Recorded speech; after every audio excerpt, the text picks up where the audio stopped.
Hello दोस्तों, welcome to competition की दुनिया। और दोस्तों, हम लोग एनटीपीसी ग्रुप डी का प्रैक्टिस सेट 2 करने जा रहे हैं। ये क्लास 1 में सेट नंबर 2 है। तो चलिए स्टार्ट करते हैं। एक एक क्वेश्चन करेंगे। इस सेट में हम लोग 25 क्वेश्चन करेंगे और इस ऐसा करके 4 सेट आएगा। 3 सेट और आएगा जिसमें हम लोग 25-25 करके 100 क्वेश्चन को कंप्लीट करेंगे। तो चलिए स्टार्ट करते हैं पहले क्वेश्चन से। पहला क्वेश्चन है, उद्योग में शक्ति की इकाई क्या है? अब आपको बताना है कि जो उद्योग है उसकी शक्ति की इकाई क्या होती है, यूनिट क्या होता है। पहला ऑप्शन है आपके पास किलोवाट, वाट, जूल और अश्व शक्ति। तो इसका सही आंसर है दोस्तों अश्व शक्ति। अश्व शक्ति को इंग्लिश में क्या बोलते हैं दोस्तों, बताइए? हॉर्स पावर, जिसको हम लोग एचपी से डिनोट करते हैं। यदि आपसे कोई पूछे कि जब शक्ति की बात हुई है कि शक्ति मतलब पावर, पावर का फॉर्मूला क्या होता है? Work upon time. मतलब हिंदी में लिखिए कार्य अपॉन समय। ठीक है। यदि मैं पूछूं आपसे, देखिए एक क्वेश्चन इस टाइप का भी पूछ देता है कभी कभी एग्जाम में कि 1 हॉर्स पावर इक्वल टू कितना वाट होता है।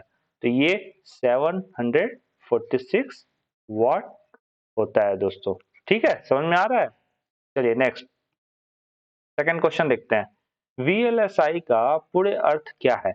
पूछ रहा है कि जो वीएलएसआई है उसको, उसका फुल फॉर्म क्या है, उसको उसका पूरा नाम क्या है?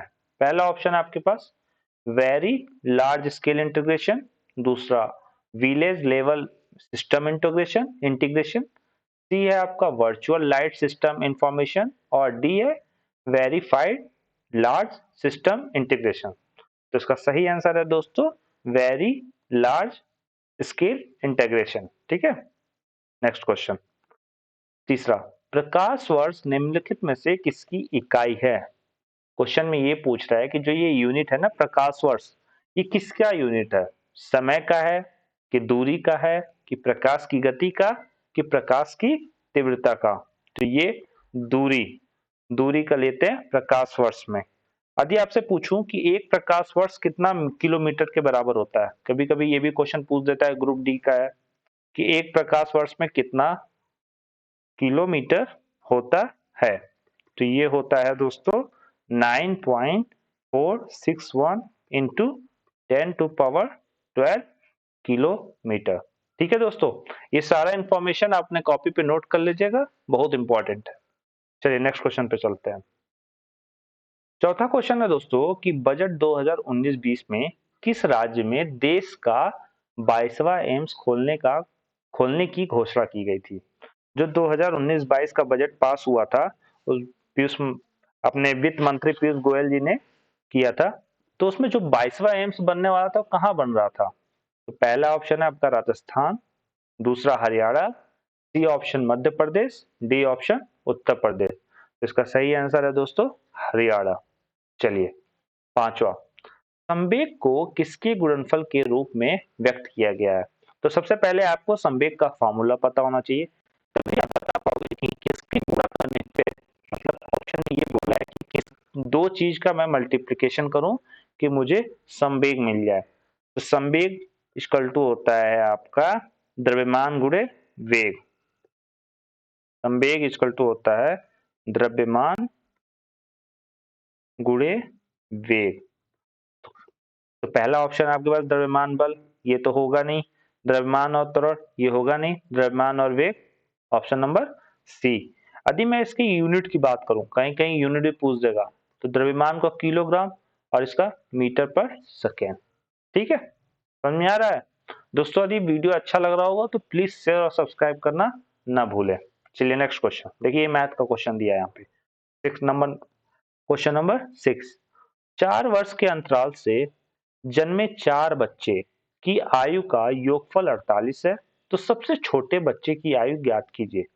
इसमें दोस्तों ये बोल रहा है कि जो 4 वर्ष के अंतराल, मतलब हर एक बच्चे के बाद 4-4 साल का गैप है हर एक एक बच्चे में, और 4 बच्चे हैं, तो ऐसे क्वेश्चन को कैसे करेंगे? जैसे मैं बताऊं यहाँ पे, मान लीजिए कि जो पहला बच्चा है, मतलब जो फर्स्ट चाइल्ड है, उसका जो एज है दोस्तों वो एक्स है।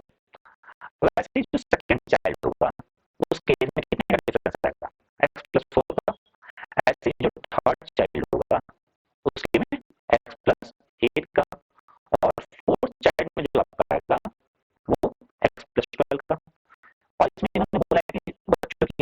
योगफल 48 है, मतलब चारों बच्चों का योगफल। तो आपको कुछ नहीं करना दोस्तों, यहाँ सारे को जोड़ दीजिए आपको, ठीक है। सारे बच्चों के एज को आप जोड़ लीजिए, equal to 48। X equal to कितना हो जाएगा, ये 12 8 20 और 20 प्लस 4 24, 24 में से 48 गया तो कितना आएगा दोस्तों, ये 24, और ये हो जाएगा 4x। तो x इक्वल टू कितना आएगा दोस्तों, 6। तो इसमें क्या पूछा है, सबसे छोटे बच्चों की आयु, मतलब x की एज पूछा है दोस्तों। तो आपका आंसर होगा 6 ईयर, 6 ईयर।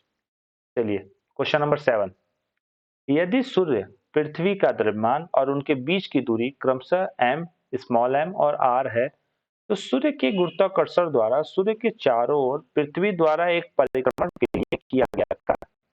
ध्यान से क्वेश्चन को पढ़िएगा। ये बोल रहा है कि यदि आपका जो गुरुत्वाकर्षण के द्वारा जो सूर्य के चारों ओर, मतलब मैं आपको समझाता हूँ, ये मान लीजिए सन है, ठीक है, एकदम ग्राफ के साथ, और ये आपकी पृथ्वी है। पृथ्वी क्या कर रही है, ऐसे घूम रही घूम रही घूम रही घूम रही घूम रही और यहाँ पे वापस अपनी जगह आ गई। तो बताइए कि इसमें किया गया कार्य, मतलब वक्त पूछा है आपसे, क्या कितना होगा। तो सबसे पहले मैं आपको बताऊं वर्क क्या होता है, आपको पता है, कार्य जिसको बोलते हैं फोर्स, बल। वर्क इक्वल टू क्या होता है, बल गुणे विस्थापन, मतलब फोर्स गुणे डिस्प्लेसमेंट। इंग्लिश में बोलते हैं क्या दोस्तों, डिस्प्लेसमेंट। हिंदी में भी लिख देंगे, आपको समझने में आसानी होगी। इसको मैं लिख दे रहा हूं, जो हिंदी मीडियम के स्टूडेंट है, बल गुणे विस्थापन। लेकिन अब इसमें आप देखिए कि क्या कार्य हो रहा है। ये देखिए, मान लीजिए ये पृथ्वी ऐसे घूमी और घूमते हुए अपनी जगह पर वापस आ गई। फोर्स तो लगा, लेकिन डिस्प्लेसमेंट क्या हो रहा है, जीरो। जब अपने जगह पे वापस आ जाएगी तो डिस्प्लेसमेंट क्या हुआ, जीरो। और जो आप फोर्स लगाओगे, जब फोर्स का मल्टीप्लाई जीरो से होगा तो जीरो आंसर आएगा, मतलब वर्क कितना हो गया आपका, जीरो। ठीक है दोस्तों, तो option number A, zero. Question number 8, Sindhu घाटी सभ्यता है, पूछा सिंधु घाटी सभ्यता इनमें से कौन सा है। ताम्र युग की सभ्यता को बोलते हैं कि लोह युगीन सभ्यता को बोलते हैं। ऑप्शन नंबर सी, अच्छ युगीन सभ्यता की, डी कांस्य युगीन सभ्यता। बताइए दोस्तों इसका सही आंसर क्या होगा। इसका सही आंसर है कांस्य युगीन सभ्यता। चलिए इसको मैं इरेज कर लूं थोड़ा। चलिए यहाँ क्वेश्चन नंबर 9, गति का पहला समीकरण किसके बीच संबंध दर्शाता है। अब मैं आपको यहाँ पे बताऊंगा, गति के यहाँ केवल पहला समीकरण की बात की है। गति का 3 नियम होता है, आपको भी पता है, फर्स्ट नियम, सेकंड नियम और तीसरा नियम। तो मैं सारे नियम को यहाँ पे लिखूंगा, आप अपने कॉपी पे नोट कर लीजिएगा, क्योंकि यहाँ पे हो सके एग्जाम में सेकंड नियम पे पूछ दे, थर्ड नियम पे क्वेश्चन पूछ दे, और उसके सारे यूनिट को मैं डिफाइन करूंगा। तो चलिए बताता हूँ। जो गति का पहला जो नियम है आपका, गति का फर्स्ट नियम, वो बोलता है v equal to u plus at। Second क्या बोलता है दोस्तों, सेकंड बोलता है x equal to ut plus half at square. और जो थर्ड नियम है वो है आपका v square equal to u square plus 2as। अब इसमें कई बच्चों को कंफ्यूजन होता है कि सर ये v का वैल्यू, v का मतलब क्या होता है, u का मतलब क्या होता है, और a का मतलब और t का मतलब। तो मैं आपको बता दूं, जो v है, यहाँ u लिख ले रहा हूं, ये a और ये t, और बाकी sp, क्योंकि इसमें यस बताया। तो जो आपका v है, v, ये आपका होता है लास्ट स्पीड, मतलब अंतिम वेग। जब कोई वस्तु जैसे लास्ट अपने जहां पे पहुंची थी डेस्टिनेशन पे, उस समय उसका स्पीड क्या था, तो इसको आप लिख सकते हो अंतिम वेग, लास्ट स्पीड। और जो आपका u, स्टार्टिंग, मतलब जब आपका कोई वस्तु चला था उस समय उसका एज कितना था, मतलब हिंदी में बोले तो प्रारंभिक वेग, या बोल दीजिए स्टार्टिंग स्पीड। इंग्लिश में बोलना हो तो स्टार्टिंग स्पीड बोलिए, या हिंदी में बोलना हो तो प्रारंभिक वेग बोलिए, ठीक है। ऐसे ही आपका जो ए होता है उसको बोलते हैं त्वरण, हिंदी में बोलते हैं त्वरण, या इंग्लिश में बोलिए एक्सीलरेशन, ठीक है। और टी आपको पता ही है, टी क्या दिखाता है, टाइम, ठीक है। और एस जो है आपका, वो क्या दिखाता है, आपका दूरी, डिस्टेंस, ठीक है दोस्तों। देखिए पूरा डिटेल में आपको बताया हूं। गति का पहला नियम क्या है, v equal to u plus a t, कभी मत भूलिएगा। और गति का दूसरा नियम पूछ दे तो s equal to u t plus half a t square, ठीक है। ऐसे थर्ड नियम है आपका v square equal to u square plus two a s. तो इसमें ऑप्शन में क्या दिया है, संबंध पूछा है। तो पहला ऑप्शन है स्थिति और समय, तो ये तो होगा नहीं। दूसरा स्थिति और वेग, ये भी नहीं है। वेग और समय, तो क्या होगा सही आंसर दोस्तों, वेग और समय, ठीक है। चलिए नेक्स्ट क्वेश्चन पे चलते हैं। क्वेश्चन नंबर 10, हाल ही में किस महिला खिलाड़ी ने सर्वाधिक वनडे मैच खेलने का विश्व रिकॉर्ड बनाया था। आपसे पूछा है कि कौन सी ऐसी महिला खिलाड़ी हैं जो सबसे ज्यादा वनडे खेलने का विश्व रिकॉर्ड बनाई है, वर्ल्ड रिकॉर्ड बनाई है। पहला ऑप्शन आपके पास सूजी बेट्स, स्मृति मंधाना, तीसरा ऑप्शन है मिथाली राज, और चौथा ऑप्शन है अन्या सुरगोशोले। तो इसका सही आंसर है दोस्तों मिथाली राज, सबसे ज्यादा मैच खेली है ये अभी तक वनडे में। चलिए क्वेश्चन नंबर 11, बर्फ पानी पर तैरता है क्योंकि इसका घनत्व क्या होता है। अच्छा ये बताइए बर्फ क्यों तैरता है पानी पे। पहला ऑप्शन आपके पास पानी से अधिक होता है क्या, घनत्व। पानी से कम होता है क्या, पानी से घनत्व कम होता है, कि शून्य होता है उसका घनत्व, कि पानी के समान होता है। तो हमेशा याद रख लीजिए कि जो बर्फ है वो पानी पे इसलिए तैरता है कि वो उसका जो घनत्व होता है वो पानी से कम होता है। तो ऑप्शन नंबर डी, ठीक है। अब पानी का घनत्व कितना होता है, यदि मैं आपसे पूछूं कि पानी का घनत्व बताइए तो वो होता है 4 डिग्री सेल्सियस पे अधिकतम होता है, ठीक है दोस्तों। चलिए नेक्स्ट क्वेश्चन नंबर 12, एक व्यक्ति प्रतिवर्ष, ध्यान सुनिएगा, प्रतिवर्ष 500 रुपया प्रत्येक वर्ष की शुरुआत में 2 वर्ष के लिए 10% की वार्षिक चक्रवृद्धि ब्याज पर जमा करता है। तो 2 वर्ष के अंत में धनराशि का परिपक्व मूल्य क्या होगा, मतलब ओवरऑल इंटरेस्ट क्या होगा, ये क्वेश्चन में ये पूछ रहे हैं। यदि 500 रुपया प्रति 500 रुपया व्यक्ति प्रत्येक वर्ष जमा करता है, ठीक है। यदि मान लीजिए कि जो व्यक्ति है वो उन्होंने 500 रुपया पहले साल जमा किया, उसका मैं मिश्र धन निकालूंगा, उस पे कितने का इंटरेस्ट लगेगा, 10% का इंटरेस्ट लगेगा, ठीक है। कितने साल के लिए, 1 साल के लिए।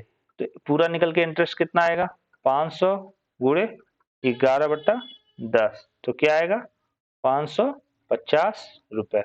अब बोलता है कि इसमें फिर उन्होंने क्या किया, 500 रुपए दोबारा से ऐड कर दिए, तो ये कितना हो गया 1050।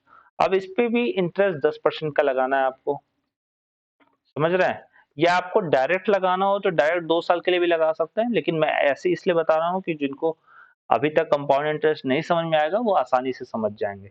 अब इसे 1050 पे हमको इंटरेस्ट लगाना है, तो 1050 पे आपको 11/10 कर लीजिए, तो कितना आएगा, 10 जीरो से जीरो घटा 105 प्लस 105 कितना हो जाएगा 1155। इसका आंसर होगा दोस्तों,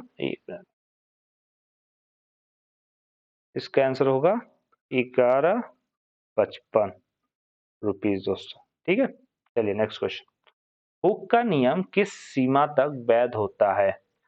हुक का जो आपका नियम है उसकी लिमिटेशन क्या होती है, किस लिमिट पे वैध तक होता है, वैलिड होता है। चलिए पहला ऑप्शन है वैभव बिंदु, दूसरा ऑप्शन है प्रत्यास्था सीमा, तीसरा ऑप्शन है प्लास्टिक सीमा, और चौथा ऑप्शन है विखंडन बिंदु। तो इसका सही आंसर है दोस्तों प्रत्यास्था सीमा, जिसको इंग्लिश में हम लोग बोलते हैं इलास्टिक लिमिट, ठीक है, इलास्टिक लिमिट बोलते हैं इसको, ठीक है दोस्तों। चलिए नेक्स्ट क्वेश्चन, भारतीय संविधान के अनुसार सुप्रीम कोर्ट के न्यायाधीश की सेवानिवृत्ति की आयु क्या होती है। इसमें किसका एज पूछा है, सुप्रीम कोर्ट के न्यायाधीश की। पहला ऑप्शन है आपके पास 60 वर्ष, बी 62 वर्ष, सी 65 वर्ष, और डी 66 वर्ष। तो इसका सही आंसर है दोस्तों 65 वर्ष। और वही मैं बता दूं उच्च न्यायालय का क्या होता है, उच्च न्यायालय में यही है आपका हो जाता है 62 साल। ध्यान से याद रखिएगा ये, ठीक है। चलिए नेक्स्ट क्वेश्चन, ध्वनि की तीव्रता मापी जाती है। जो आपका जो साउंड होता है उसकी जो यूनिट होती है किस में होती है ये बताना आपको, किस में नापते हैं। पहला ऑप्शन है आपका रिएक्टर स्केल से कि टेस्ला से, सी ऑप्शन डेसिबल से कि हर्ट्ज से। तो साउंड का हमेशा याद रखिए डेसिबल में नापते हैं।